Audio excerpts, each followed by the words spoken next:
দ্বাদশ শ্রেণীর বাংলা ক্লাসে শিক্ষার্থীরা স্বাগত। আজকে আমরা একটি নাটক শুরু করব। নাটক তোমাদের পাঠ্যক্রমে দুটি আছে, একটি বিভাব শম্ভু মিত্র রচিত নাটক বিভাব এবং আরেকটি অজিতেশ বন্দ্যোপাধ্যায় রচিত নানা রঙের দিন। এই যে দুটি নাটক, এই দুটি নাটকের মধ্যে প্রশ্ন দুটো থেকেই আসে। উত্তর যে কোনো একটি থেকে করতে হয়, সেটা এমসিকিউ হতে পারে, এসএকিউ হতে পারে, কিংবা বিশ্লেষণধর্মী প্রশ্ন হতে পারে। দুটো নাটকই শিখে যদি রাখি, আমরা তৈরি করে রাখি, তবে প্রশ্ন বাছাই করতে আমাদের সুবিধে হবে। আমি বিভাব নাটক তোমাদের কাছে পড়িয়ে দিয়েছিলাম, বুঝিয়ে দিয়েছিলাম এবং তার থেকে কি কি প্রশ্ন ইত্যাদি আসতে পারে সেই নিয়েও আলোচনা করে দিয়েছিলাম। আজ আমি শুরু করব অজিতেশ বন্দ্যোপাধ্যায় রচিত নানা রঙের দিন। এই নাটকটি পড়ানো শুরু করব। কিন্তু এই নাটকের বিষয়বস্তুতে পাঠ্যপুস্তক ধরে যাওয়ার আগে কয়েকটি কথা বলে নেওয়া প্রয়োজন।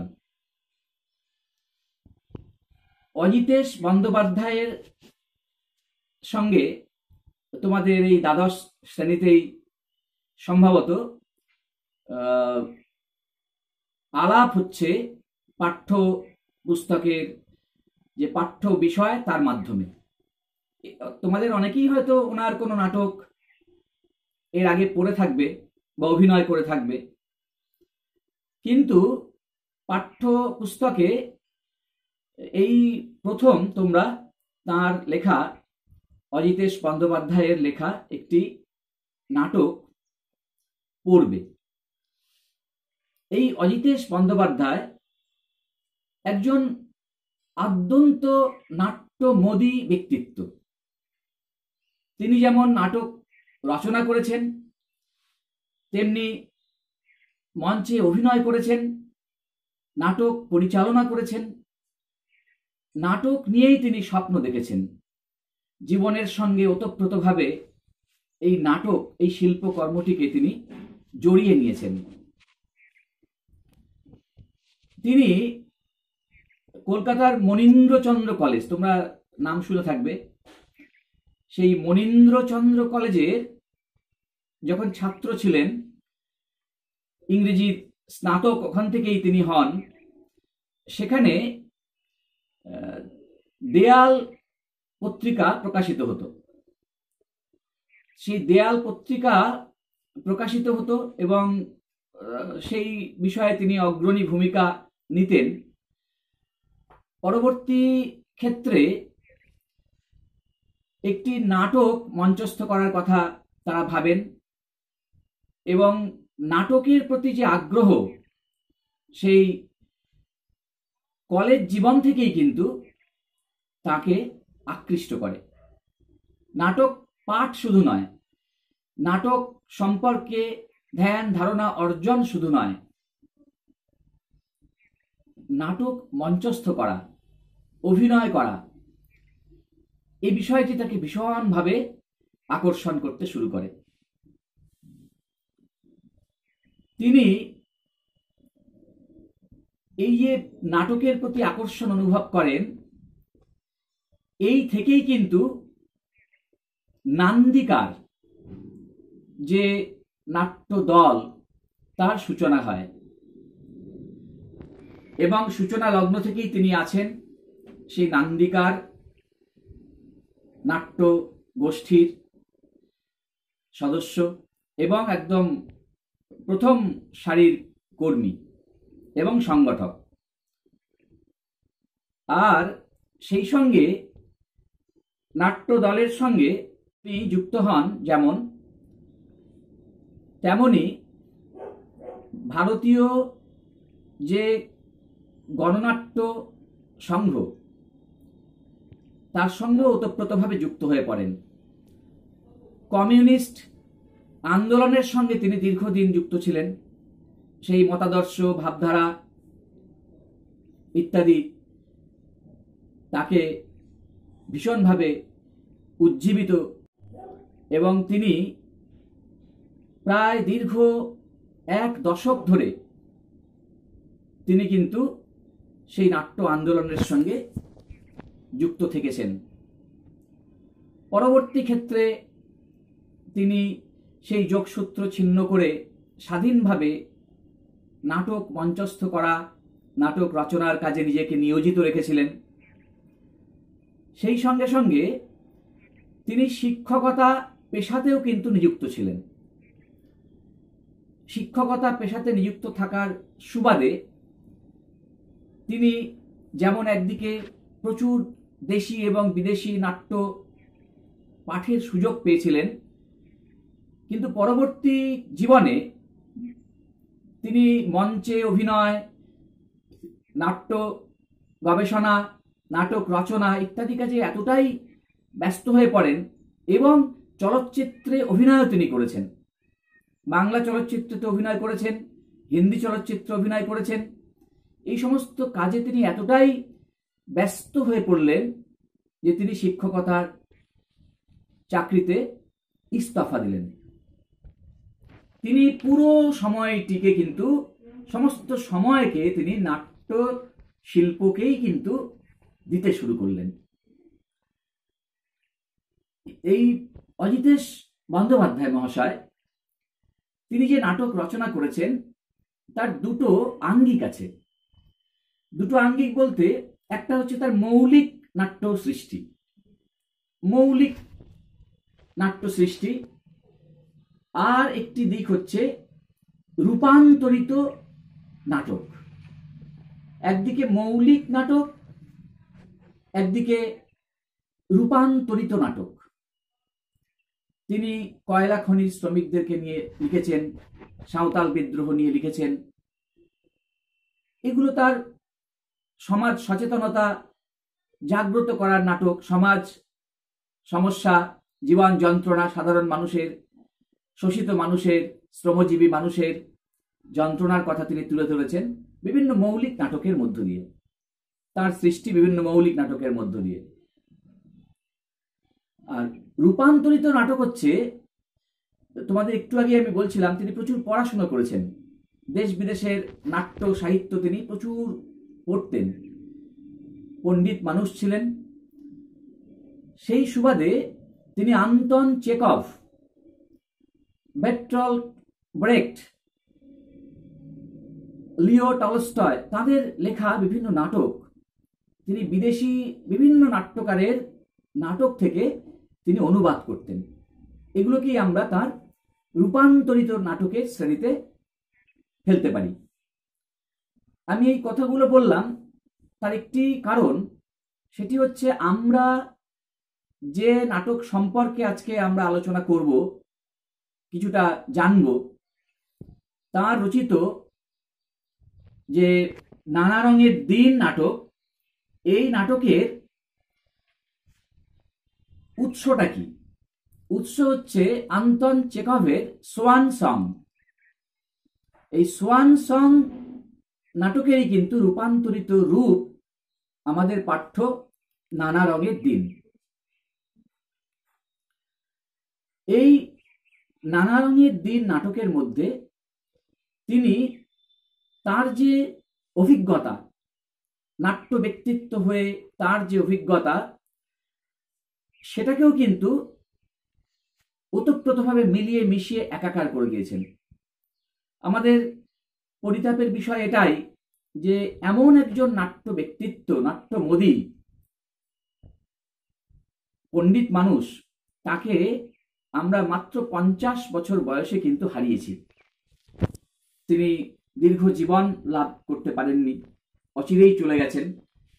কিন্তু তিনি নাট্য ক্ষেত্রে যে কাজ রেখে গেছেন, তার যে মনন, তার যে চিন্তন, সেটা কিন্তু কম বড় প্রাপ্তি নয়। তা আমরা এবার এই যে নানা রঙের দিন, এই নাটকের বিষয়বস্তুর মধ্যে একটু আসি।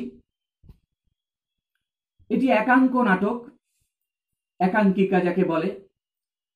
একদিকেই তার গতি প্রকৃতি এগোবে, এর মধ্যে একটা বার্তা দেওয়া আছে। তো যেহেতু রূপান্তরিত নাটক আন্তন চেকভের সোয়ান সং অবলম্বনে নানা রঙের দিন, এখানে শুরুতেই আমরা দেখব একটা নাট্য মঞ্চ এবং থিয়েটার হল।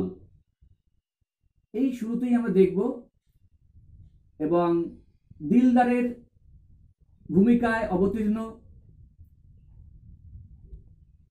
এই নাটকের মুখ্য যে চরিত্র রজনী চাটুর্যে, ৬৮ বছর বয়স হয়েছে তার, কেন্দ্রীয় চরিত্র।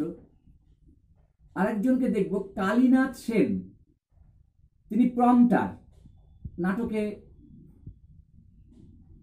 নাটকের মঞ্চের পেছন দিক থেকে নাটককে উচ্চারণ করে যেতে হয়, পড়ে শোনাতে হয়, যাতে মঞ্চে অভিনয় যারা করছেন কুশীলবরা ভুলে গেলেও সেটি শুনে শুনে আবার বলতে পারেন। তাদেরকে প্রম্পটার বলা হয়। এই প্রম্পটারের ভূমিকা নাট্য জগতে অনস্বীকার্য। সেই ৬০ বছর বয়স্ক, প্রায় ৬০ বছর বয়স্ক কালীনাথ সেন। তো এই যে নাটকের সূচনা, অতি সংক্ষিপ্তভাবে পুরো বিষয়টি একটু বলি, তারপরে তো আমি পাঠ্য অংশে যেমন যাই তেমনই যাব। এই নাটকে রজনী চাটুর্যে তিনি মঞ্চে অভিনয় করার পরে তিনি গ্রিন রুমে মদ্যপান করার পরে ঘুমিয়ে পড়েছিলেন। হঠাৎ তার ঘুম ভেঙে যায় এবং তিনি রামব্রিজ, সেখানকার যিনি প্রহরী, রামব্রিজকে ডাকেন ট্যাক্সি ধরে দেওয়ার জন্য, বাড়ি ফিরে যাবেন বলে। কিন্তু কেউ আসেন না।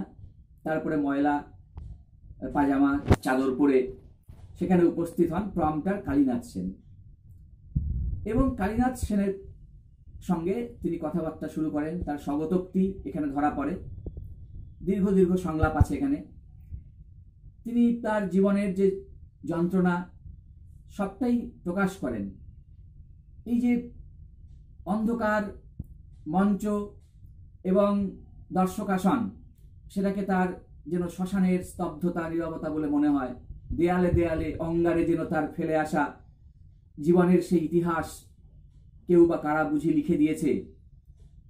তিনি উপলব্ধি করতে পারেন তার দিন ফুরিয়ে এসেছে, দিন শেষ হয়ে এসেছে, এবং দর্শকদের মহলে তার আর সেই আগের চাহিদা নেই। তিনি আর সেই গলার কাজ তার ভালো নেই। বয়সের সঙ্গে সঙ্গে সবটাই ক্ষয়প্রাপ্ত, লয়প্রাপ্ত হয়ে যাচ্ছে। তিনি বাড়ি ফিরে যাবেন কেন? কেউ নেই তার, কোনো আত্মীয় বন্ধু বান্ধব কেউ নেই। তিনি বড় নিঃসঙ্গ, তিনি একাকী।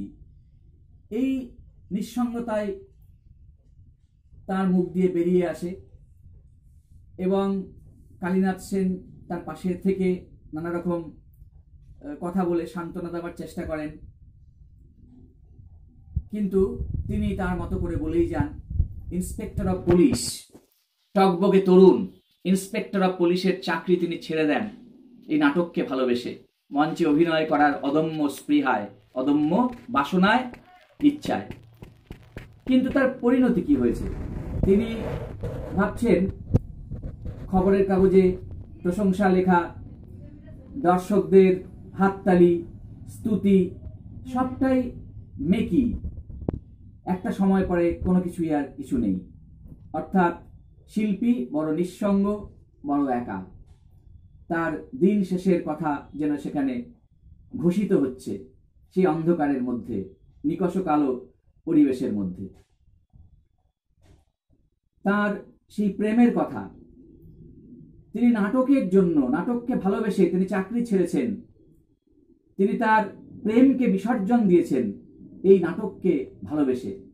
কিন্তু সেই নাট্য জগৎ থেকে তিনি কি পেলেন? নাটককে যারা শিল্পকলা বলে মনে করেন, তিনি বলছেন তারা ঠিক উপলব্ধি করতে পারেন না। তারা, দর্শকরা নাট্য ব্যক্তিত্বকে মনে করে জোকার, ক্লাউন ইত্যাদি ইত্যাদি শব্দ তিনি ব্যবহার করেছেন। এই যে স্বগতোক্তি, এই যে হতাশা, এই যন্ত্রণা তার মুখ দিয়ে ফুটে ওঠে। পরবর্তী সময়ে আমরা দেখি তিনি আবার বলেছেন যে নাটককে ভালোবেসেছে, এই মহান শিল্পর জন্য জীবন উৎসর্গ করেছে। বয়স তার কাছে কিছু নয়, সময়, বয়স প্রতিভাকে নষ্ট করতে পারে না, একথা তিনি বিশ্বাস করেন। তিনি বলেছেন, জোরের সঙ্গেই বলেছেন। কিন্তু পরবর্তী সময়ে আবার তিনি সেই হতাশায় ডুবে গেছেন। তিনি life is like a walking shadow, Macbeth নাটকের একটি কথা লেডি ম্যাকবেথ বলেছিলেন, সেই কথাটি তিনি বলেছেন। অর্থাৎ আবার সেই নৈরাশ্য, সেই যন্ত্রণা, সেই বেদনার মধ্য দিয়েই কিন্তু নাটকটি শেষ হচ্ছে। নানা রঙের দিন নাটকের এই হচ্ছে মূল বিষয়। কেন্দ্রীয় চরিত্র রজনী চ্যাটুর্জী মহাশয়, তিনি তার নাট্য জীবনের কথা বলেছেন। আর গোড়াতেই বলেছি আমি, সোয়ান সং যে নাটক আন্তন চেখভের, সেই নাটকেরই অনুবাদ, রূপান্তরিত নাটকের একটা অংশ। আমি মূল যে কথাগুলো সেটা তোমাদের কাছে অতি সংক্ষিপ্ত আকারে রাখলাম, তার কারণ বিস্তৃত ব্যাখ্যায় বিশ্লেষণে যায়নি। আমি পাঠ্য অংশে গিয়ে প্রত্যেকটা লাইন ধরে যেভাবে পড়াই সেভাবেই পড়াবো, তোমরা সঙ্গে থাকো। এবার আমি অডিওতে যাচ্ছি। আশা করি এতক্ষণ তোমাদের কাছে আমি নানা রঙের দিন নাটক সম্পর্কে যে কথাগুলো বললাম তোমরা বুঝতে পেরেছো এবং মন দিয়েই শুনেছ। এবার আমি পাঠ্য অংশে চলে আসছি। তোমাদের যে পাঠ্য বই সাহিত্য চর্চা, সেই সাহিত্য চর্চা বইয়ে নানা রঙের দিন নাটকটি তোমরা সামনে রাখো। নাটকে দেখো শুরুতেই আছে চরিত্রলিপি, অর্থাৎ কয়টি চরিত্র আছে, তারা কিভাবে এখানে উপস্থিত হয়েছেন, তাদের পরিচয়ও কিছুটা দেওয়া আছে। সেটা হচ্ছে রজনীকান্ত চট্টোপাধ্যায়। রজনীকান্ত চট্টোপাধ্যায় বৃদ্ধ অভিনেতা, ৬৮ বছর বয়স। কালীনাথ সেন প্রম্পটার, প্রায় ৬০ বছর বয়স। এই কথাগুলো আমি সবই তোমাদের বলেছি এবং গোড়াতে এটাও বলেছি যে আন্তন চেখভের সোয়ান সং এই নাটকের কিন্তু রূপান্তরিত রূপ নানা রঙের দিন। এবং অজিতেশ বন্দ্যোপাধ্যায় তিনি যে দুই ধারায় নাটক রচনা করেছেন, সেই দুই ধারার এটি কিন্তু একটি অন্যতম ধারা, যে রূপান্তরিত রূপ। তোমাদের যে নাটক যেখানে আছে সেইখানে অজিতেশ বন্দ্যোপাধ্যায় সম্পর্কে বেশ কিছু কথা লেখা আছে, তার নাটকগুলোর, তার রচিত নাটকের নাম লেখা আছে। সেগুলো তোমরা একটু ভালো করে দেখে নেবে, খুঁটিয়ে পড়বে। আমি সেই জন্য আমি সেগুলো সম্পর্কে বিস্তৃত আর বলতে যাইনি, বেশ সুন্দর এখানে বলে দেওয়া আছে, তোমরা দেখে নেবে সেগুলো। তো যাই হোক, এবার দেখো থার্ড ব্র্যাকেটে দিয়ে শুরু হচ্ছে পেশাদারি থিয়েটারের একটি ফাঁকা মঞ্চ। পেশাদারি থিয়েটারের একটি ফাঁকা মঞ্চ। পেশাদারি থিয়েটার, পেশাদারি কথাটার মানে হচ্ছে যে পেশা সংক্রান্ত বিষয়, পেশা যার সঙ্গে যুক্ত, অর্থাৎ নাটক অভিনয় করাই হচ্ছে এদের পেশা। সেই রকম পেশাদারি থিয়েটারের একটি ফাঁকা মঞ্চ। ছবিও আঁকা আছে দেখো। পেছনে রয়েছে রাত্রে অভিনীত নাটকের অবশিষ্ট দৃশ্যপট। অবশিষ্ট দৃশ্যপট বলতে যে নাটকটা মঞ্চস্থ হয়েছে তাতে প্রয়োজনীয় যে ছবি বা আনুষাঙ্গিক জিনিসপত্র লাগে সব সেগুলো রয়েছে, জিনিসপত্র আর যন্ত্রপাতি। মঞ্চের মাঝখানে একটি টুল উল্টানো রয়েছে, সেই ছবিটাও দেখতে পাচ্ছি আমরা। এখন রাত্রি, চারিদিকে অন্ধকার। দিলদারের পোশাক পরে প্রবেশ করেন রজনীকান্ত চট্টোপাধ্যায়। অভিনেতা কোনো বিশেষ ভূমিকায় অবতীর্ণ হয়েছেন। এখানে দিলদারের পোশাক পরে প্রবেশ করেন রজনীকান্ত চট্টোপাধ্যায়। তার হাতে একটা জ্বলন্ত মোমবাতি, তিনি হাসছেন। তাহলে এই যে এখানে দিলদারের পোশাক পরে তিনি সেখানে উপস্থিত হয়েছেন এবং হাতে একটা জ্বলন্ত মোমবাতি, তার মুখে হাসি, এই হচ্ছে নাটকটার শুরু হচ্ছে। নাটকের সূচনা অংশটা হচ্ছে এই রকমই। তাহলে আমরা দেখতে পাচ্ছি এখানে এবার কথোপকথন শুরু হচ্ছে, কিন্তু দেখলেই বুঝতে পারবে নাটকের দিকে কথোপকথনগুলো একটু কিন্তু সংলাপটা দীর্ঘ সংলাপ।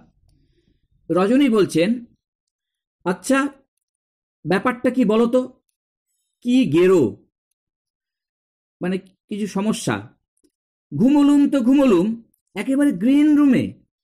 গ্রিন রুম মানে তোমরা সবাই জানো যে অভিনেতা অভিনেত্রীদের যেখানে সাজঘর বলে, বিশ্রাম কক্ষ কিংবা সাজঘর, সেটাকে গ্রিন রুম বলা হয়।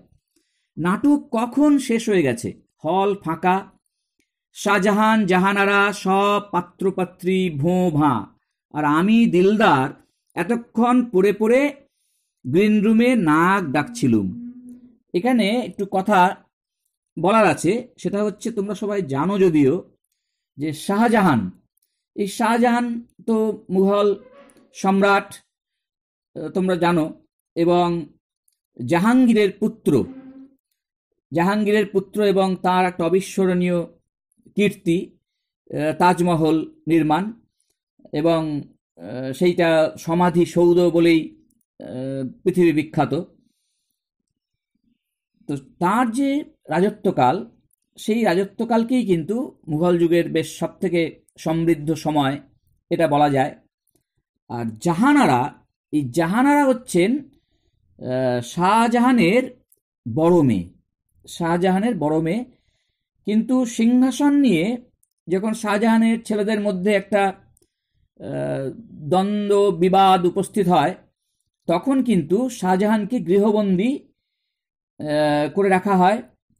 সেই গৃহবন্দী শাহজাহানের কিন্তু একমাত্র অবলম্বন ছিলেন এই জাহানারা, তার বড় মেয়ে, এবং শাহজাহানের মৃত্যুর শেষ দিন পর্যন্ত তার সেবা যত্ন করেছেন, পাশে ছিলেন এই জাহানারা।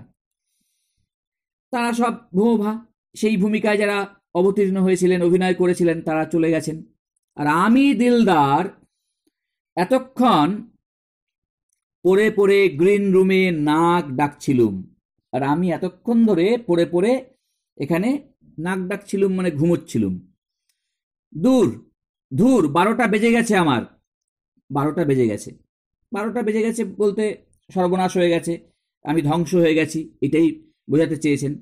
রাত কত হলো কে জানে, এত টানলে কি আর কাণ্ডজ্ঞান থাকে।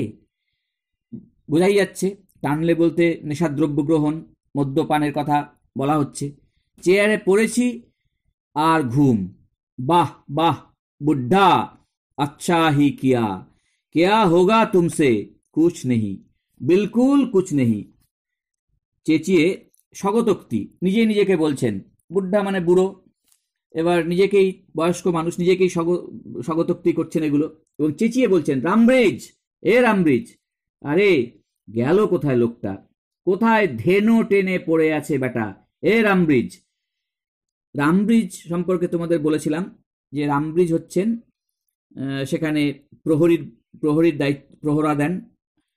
তো সেই রামব্রিজ, এবং এখানে রামব্রিজের যে ভূমিকা, সেই রামব্রিজকে কিন্তু তিনি ডাকছেন যে অন্যান্য দিন যেমন তাকে ট্যাক্সিতে তুলে দেন বা ট্যাক্সি ডেকে দেন ইত্যাদি ইত্যাদি, সেই কারণে।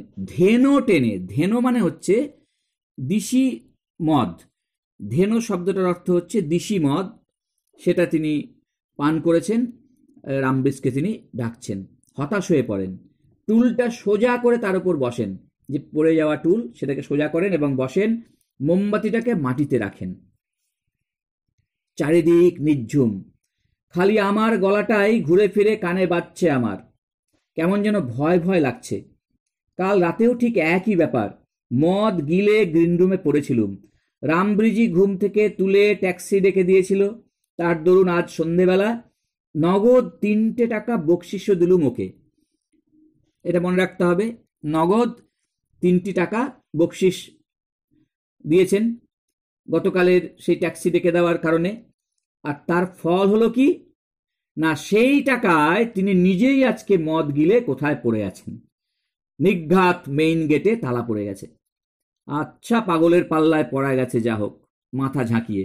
উফ, আজ রাতে কতটা গিলেছি, মাতালের এই হচ্ছে বিপদ, ছাড়ব বললে ছাড়ান নেই।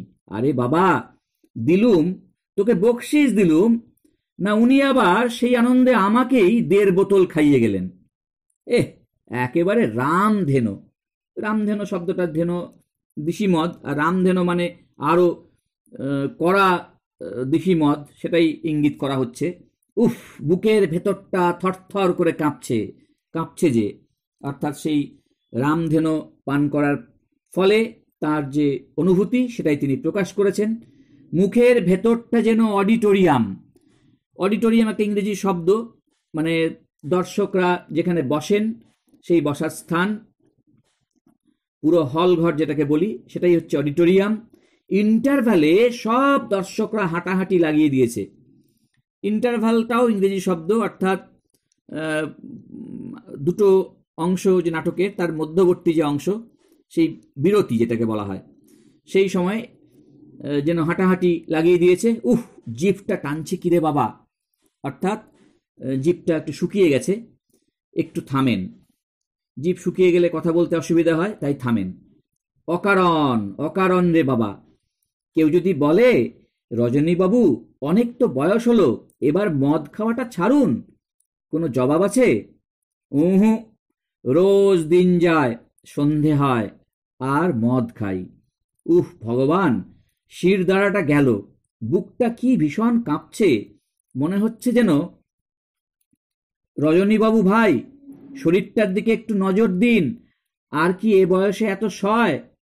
কত বুড়ো হয়েছেন ভাবুন দেখিনি। নিজে নিজেই তার মনে হচ্ছে, তার অন্তরাত্মা কথাটা বলছেন, যেন মনে হচ্ছে তিনি শুনতে পাচ্ছেন। থামেন। হ্যাঁ, বুড়ো হয়েছেন বই কি রজনীবাবু, 68টা বছর কি নেহাত কম বয়স? ছোকরাদের মতো ঢং ঢং করতে পারেন, লম্বা চওড়া চেহারাটা আছে, আরও চালিয়ে দেবেন কিছুদিন। লম্বা লম্বা চুলে ডেইলি হাফ শিশি কলপ লাগিয়ে যেরকম ইয়ারকি টিয়ারকি মারেন, এই যে ডেইলি মানে প্রত্যহ, লম্বা চুল, হাফ শিশি কলপ। কলপ শব্দটা যে সাদা চুলকে কালো করার জন্য বা রঙিন করার জন্য যে রং, সেটাকে কলপ বলা হয়। যেমন ইয়ারকি টিয়ারকি মারেন, তাতে বয়সটা ঠিক বোঝা যায় না, কিন্তু যা গেল সে কি আর ফিরবে? গেল বলতে সময়, সময় চলিয়া যায় নদীর স্রোতের প্রায়। Time and tide wait for none, তোমরা সবাই জানো। সেই সময় চলে গেল, সে সময় তো আর ফিরে আসবে না। 68টা বছর এক পা এক পা করে এগিয়ে চলেছে মৃত্যুর দিকে। আর জীবনে ভোর নেই, সকাল নেই, দুপুর নেই, সন্ধেও ফুরিয়েছে, এখন শুধু মাঝ রাত্রির অপেক্ষা। এখানেই গল্প শেষ। এরপর রজনীবাবু এসে বলবেন, আমি লাস্ট সিনে প্লে করব না ভাই, আমাকে ছেড়ে দিন। অর্থাৎ তিনি জীবন সায়ান্নে উপনীত হয়েছেন। কিন্তু কার্টেন উঠবেই, কার্টেন বলতে পর্দা, মঞ্চের পর্দা উঠবেই। শ্মশান ঘাট, পরিচিত বন্ধু বান্ধব, ওপারের দূত উইংসে রেডি। উইংস এই শব্দটাও ইংরেজি শব্দ, অর্থাৎ মঞ্চের যে দুই পাশ দিয়ে যেখান দিয়ে কুশীলবরা প্রবেশ এবং প্রস্থান করেন, সে উইংস। তো সেই উইংস, কার্টেন উঠবেই, শ্মশান ঘাট, পরিচিত বন্ধু বান্ধব, ওপারের দূত উইংসে রেডি।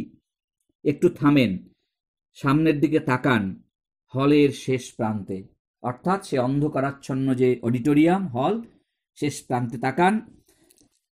এখানে যেন সেই রজনী চাটুর্যে মহাশয়, তিনি অন্ধকারের মধ্যে তার জীবনের, ফেলে আসা জীবনের মুখোমুখি দাঁড়ান প্রবল নিঃসঙ্গতায়।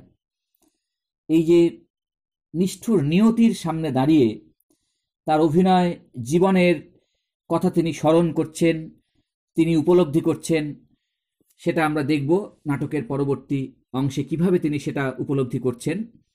আজ তবে এই পর্যন্তই থাক। আমি যতটুকু পড়ে শোনালাম তার মধ্যে কিছু শব্দ আমি অর্থ, কিছু নামের ব্যাখ্যা ইত্যাদি লিখে দেওয়ার চেষ্টা করছি। তোমরা ভালো থেকো,